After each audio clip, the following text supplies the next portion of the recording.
This is WYMT Mountain Sports, your home for the Kentucky Wildcats and local high school sports. Good morning to you. He didn't start playing football until 2010, and when he finally did, he played at the junior college level, working himself up to get to Kentucky. He played 2 seasons in a Wildcat uniform, and now former Kentucky outside linebacker and defensive end Za'Darius Smith has officially signed with the Baltimore Ravens. The 4th-round selection inks a 4-year deal north of $2.7 million. That includes a $483,000 signing bonus. That's not bad for a guy who has only played football for about 5 years of his life. All right, meanwhile, this past high school football season, Williamsburg wide receiver Corey Shelton led the coverage area in touchdown catches with 19, including this ridiculous one in the state championship. One of many awesome catches in his career, but those hands will no longer be catching footballs. Shelton signs with Union yesterday to play basketball, and while he led the Williamsburg football team to back-to-back state championship games, he also had a starting role on the basketball team, which made it to the state tourney for the first time since 1946. Here's Shelton on why he chose hoops over football. It means a lot. I've been working on it, all high school career, middle school, everything else. It's been my dream, and I guess it finally came true. Probably just the love of the game, just because when it came down to it, I just felt like I needed to play basketball over football.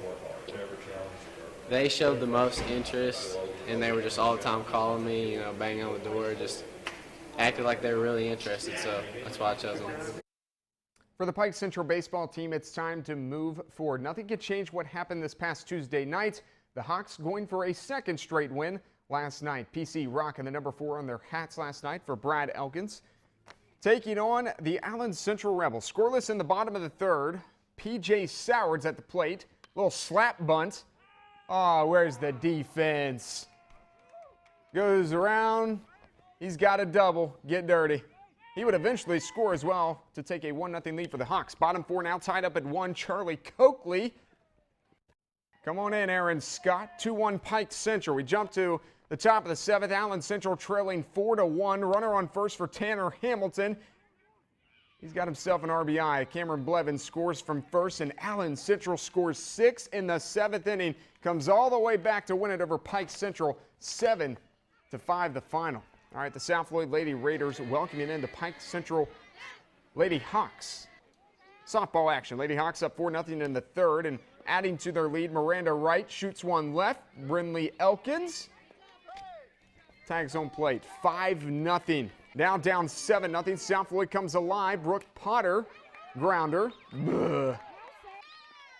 All right, the Lady Raiders are on the board now, down 7-1 as Melly Osborne scores. Later in the inning, Leanne Hall ropes one fair down the left field line. That drives home 2 more runs for a 4-run 3rd inning for South Floyd, but the 7-run deficit, a little too much to overcome as Pike Central wins it 10-5.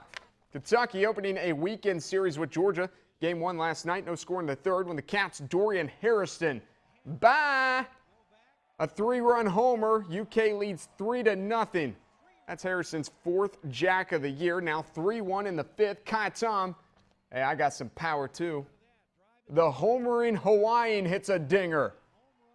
4th homer of the year for him. That makes it 4-1. Kyle Barrett is a Georgia native. And in the 6th, okay, not a homer, but one of his 4 hits on the night is a blooper down the left field line that falls in for extra bases. 2 runs will score, and the Cats grow their lead to 6-2, and that would end up being the final, 6-2. Good start there for the Cats in this weekend series. UVA is holding a rededication ceremony Friday afternoon for the Jim and Betty Humphreys Tennis Complex. When the complex was originally dedicated back in 2000, it was named in honor of Jim Humphreys. But following his wife Betty's unexpected death last summer, the UVA-Y's advisory board voted to include her name on the complex as well, making Friday's ceremony a special one for all involved.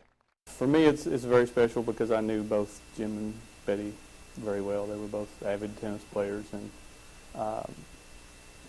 this facility, reminds us every day of their generosity and what kind of people they were, and the tennis players that they were, and it means a lot because it's probably the finest complex, anywhere around. That's final look at sports this morning. I want to mention that the Reds at White Sox got postponed last night. They'll play a doubleheader today. Like I said, final look at sports this morning. Enjoy your morning.